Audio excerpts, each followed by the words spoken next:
Hello and welcome to this week's edition of Nauset News. I am your anchor, Noah Zedzina. The class of 2019 is hosting a pasta dinner in the cafeteria on February 1st from 5:30 to 7:30 p.m. It will be affordable, yummy, and fun. There will also be a silent auction with some amazing prizes, such as a visit to the State House and lunch with Senator Julian Sear. Tickets are $10 at the door and $5 for kids at the door as well, 12 and under, $7 for adults, and $4 for kids pre-purchased.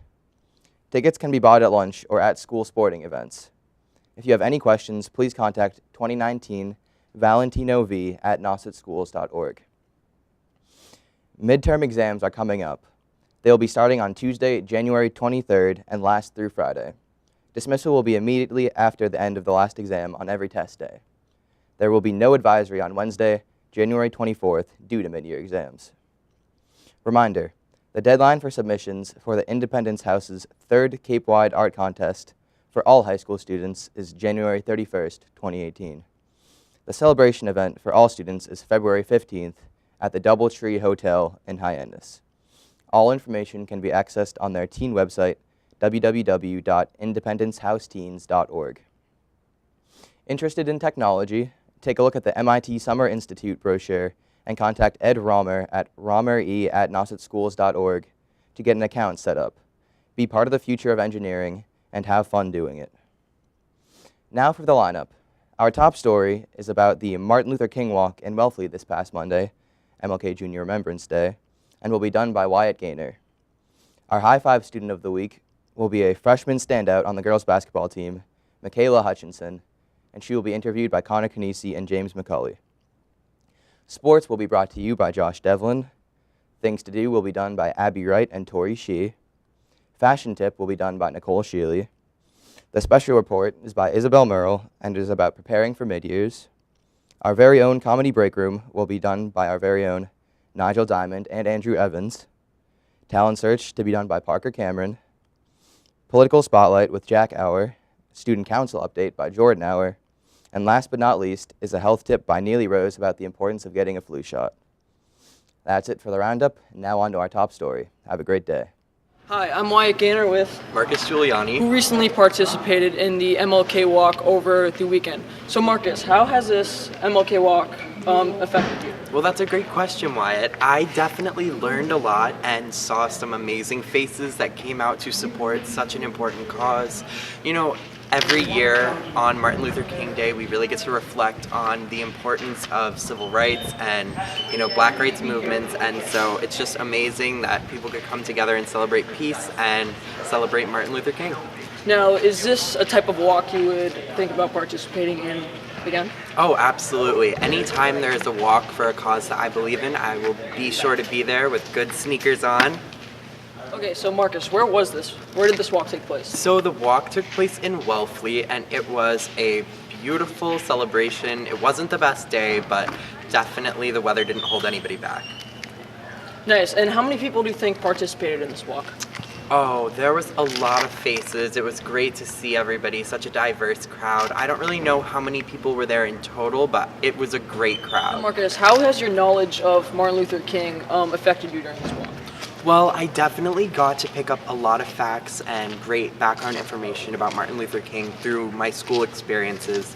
We definitely focused a lot on the major changes and great social developments that he encouraged and created. And so with that in mind, I definitely had a strong background sense of knowledge going into the walk. So it was really a full experience of knowledge, love, and acceptance. Now, how do you think that walk made you feel overall? Really, it opened my eyes, just because I feel like I got to see a side of the Cape where people come together and they really celebrate this great cause and they, cherish the memories of Martin Luther King. And really, that's what yesterday was all about. So I'm so glad I got to be a part of it. And yeah, I would definitely do it again. Thank you, Marcus. This is Marcus Giuliani, and I'm Wyatt Gaynor, and this was your top story. Hello, I'm Joshua Devlin, and welcome to Nauset Sports. In boys basketball news, on January 12th, Nauset student Charlie Campbell scored 37 points against the Dennis Yarmouth Dolphins. Thanks to Campbell, The Warriors won the game 65-54.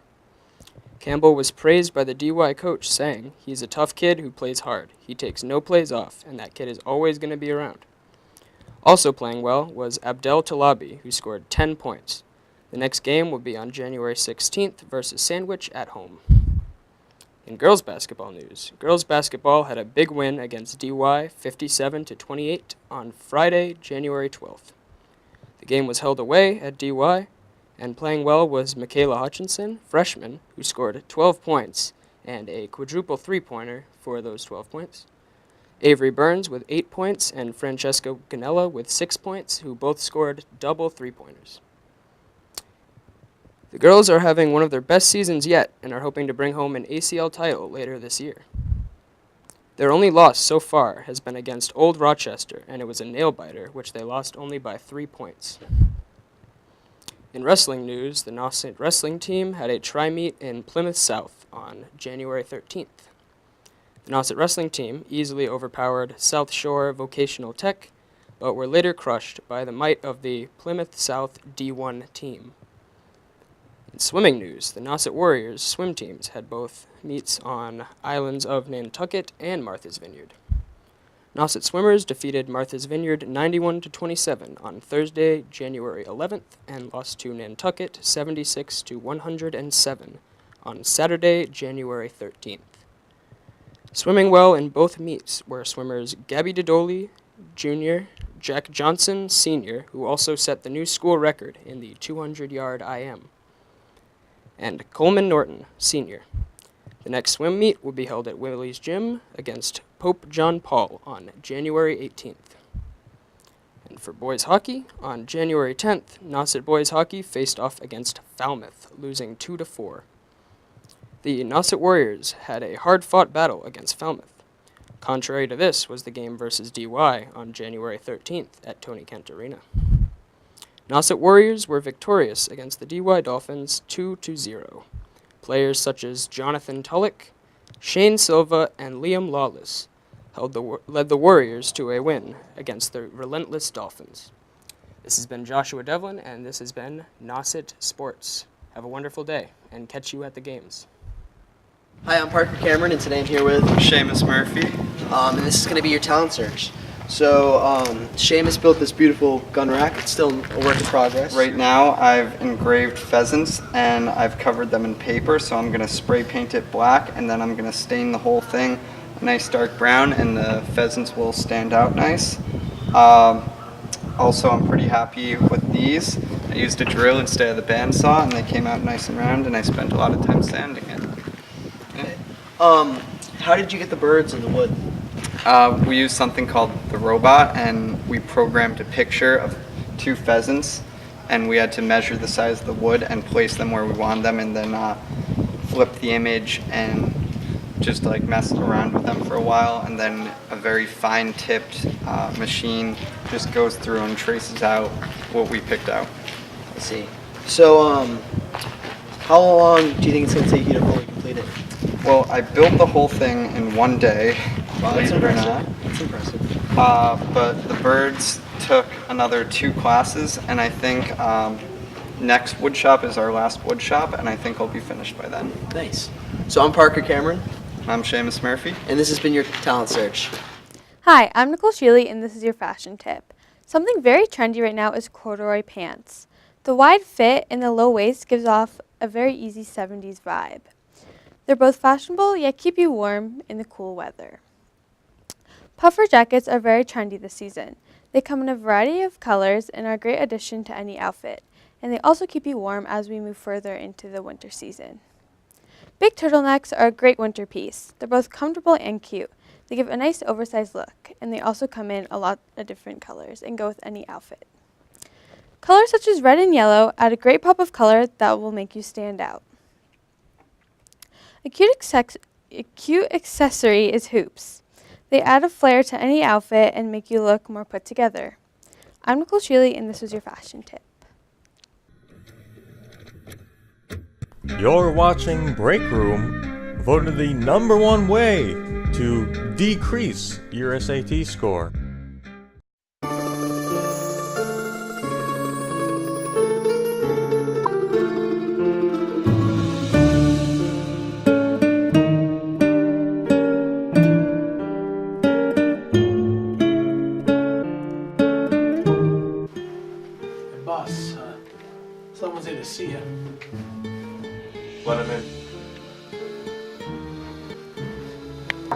I've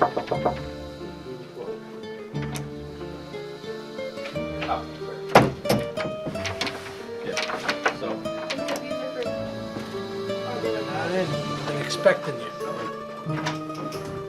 What's your business? I came here to ask you some questions about applying to colleges. Well, let me see your GPA. We get started here.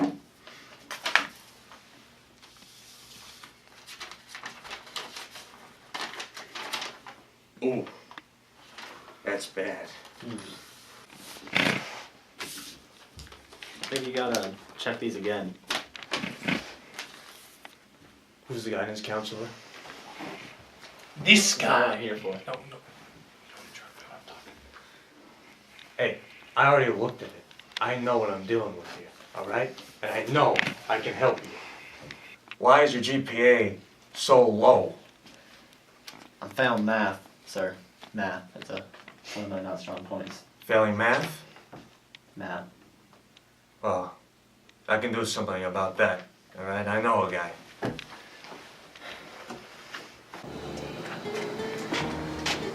Hey, what are you doing? Do you know that you're failing a child prodigy?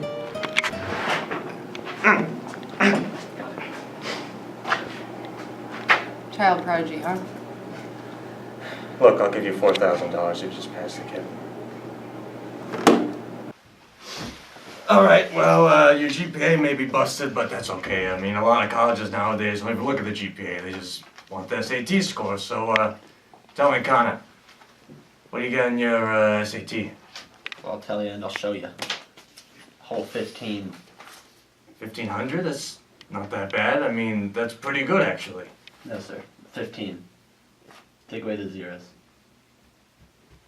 You can't even get a 15 on the SAT. That's astronomically impossible. That's what I was saying, but they gave it to me. So now I came to you. Fix this. Okay. How do you get a 15? You're not asking the questions here. I will jump across this table. Boys, look, Connor, I know a guy. I can get this fixed, all right? Thank you. It's gonna be hard, but I can get it. All right? Because that's how we do.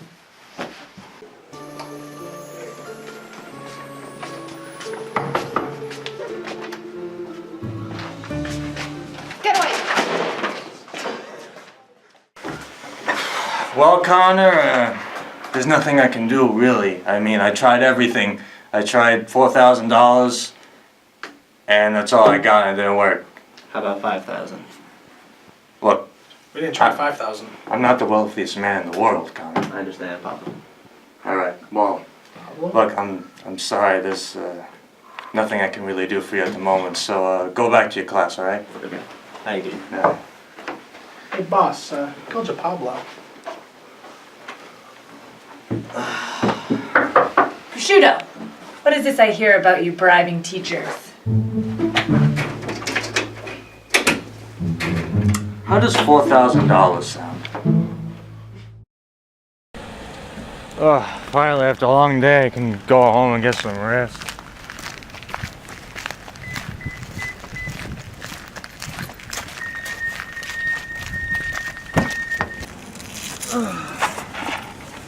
How you doing? Good. How's your day at work? I'm just kidding.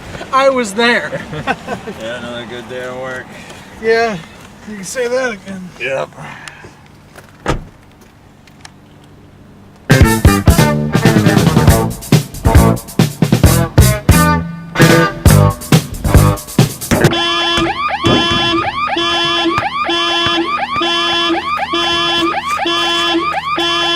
Who did that? I'm scared now. Give it all you got. Can't stop now. Keep moving. Give it all you got. Hello, I'm Jack Gower, and welcome to this week's Political Spotlight. It was another busy week in Washington, D.C., so let's jump right into it. First, the big story of the week. Last Thursday, news outlets reported President Trump referred to African countries, El Salvador, and Haiti as S-hole countries. Trump suggested the United States increase immigration from Norway instead of having all these people from S-hole countries come here. Trump denies making these remarks, but Democratic Senator Dick Durbin, who was in the Oval Office when these alleged comments took place, confirms the president used this racist language. However, two Republican senators, Tom Cotton and David Perdue, deny that the president used the word S-hole, issuing a joint statement stating that they do not recall the president saying those comments specifically. Additionally, this week, Steve Bannon testified in front of the House Intelligence Committee probe of Russia interference in the 2016 U.S. election.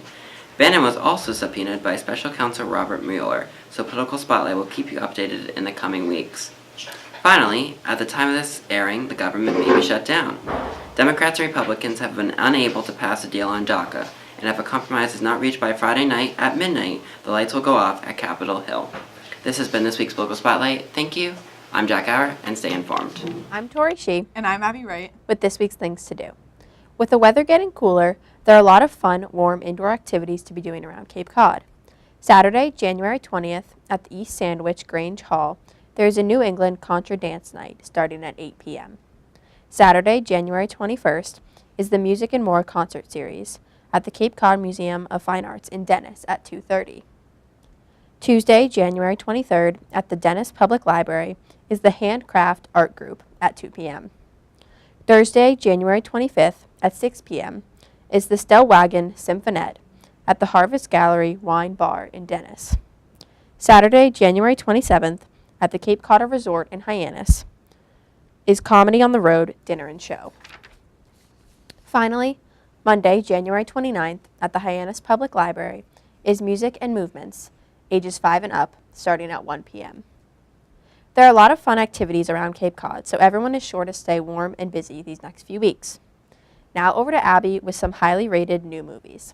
Here are some new movies that you and your family can go see this week. First, Maze Runner: The Death Cure is rated PG-13 and runs 2 hours and 20 minutes. Thomas, played by Dylan O'Brien, must lead him and his friends on their most dangerous mission yet, in an attempt to answer questions they've all been asking since they arrived. This movie is the final installment in the Maze Runner series and has a highly anticipated release. Next, The Commuter is rated PG-13 and runs 1 hour and 45 minutes. Insurance salesman Michael is on his daily commute when he's contacted by a mysterious stranger and told he must uncover the identity of a hidden passenger before his final stop. He must work against the clock to solve this deadly puzzle before time runs out. This movie got a 6.5 out of 10 on IMDb and a 53% rating on Rotten Tomatoes. Finally, Proud Mary is rated R and runs 1 hour and 29 minutes. Mary, a hitwoman working for an organized crime family in Boston, has her life turned upside down when she crosses paths with a young boy during a professional hit gone wrong. 89% of Google users enjoyed this movie, and it stars Taraji P. Henson. I'm Abby Wright. And I'm Tori Shee. And this has been this week's Things to Do. Hello, I'm Jordan Howard, and this week I have your Student Council update. On Thursday, January 11th, the Council traveled to Wareham for an evening conference. Here they listened to keynote speakers and attended leadership workshops. Currently, the Council is working on their Book of Excellence, which is a book of all their activities of the year. They're also planning to go to Rockland for a bocce tournament on Sunday, January 28th. In addition to all this, the Council is also starting to fundraise for the big MASC conference at the Cape Codder in Hyannis. And finally, the Council is still looking for new members and meet every Monday in Ms. Kimmick's room. If you have any questions, please contact the President, Jack Auer. Thanks. I'm Jordan Auer, and this has been your Student Council update. Have a great weekend. Hi, I'm Connor Canasi here with Michaela Hutchinson, our Nauset Regional High School High Five Student of the Week.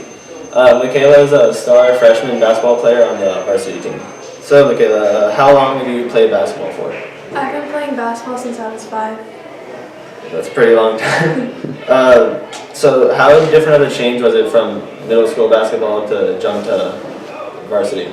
It was really different because it's a lot more work.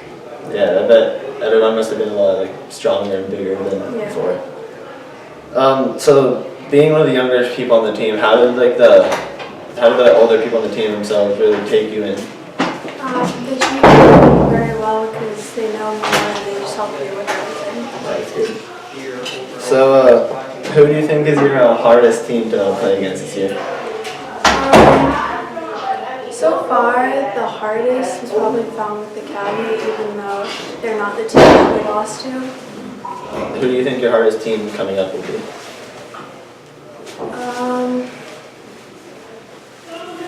You're not sure?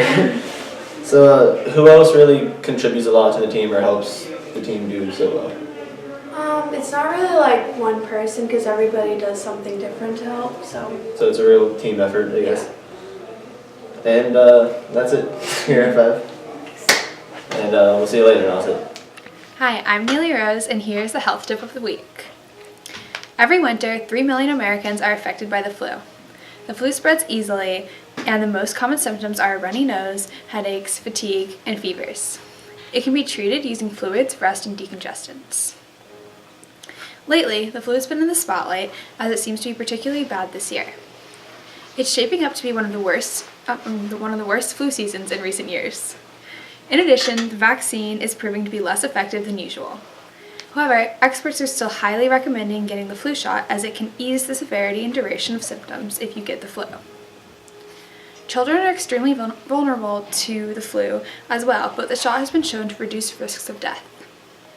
There are also many basic precautions that should be taken to prevent diseases.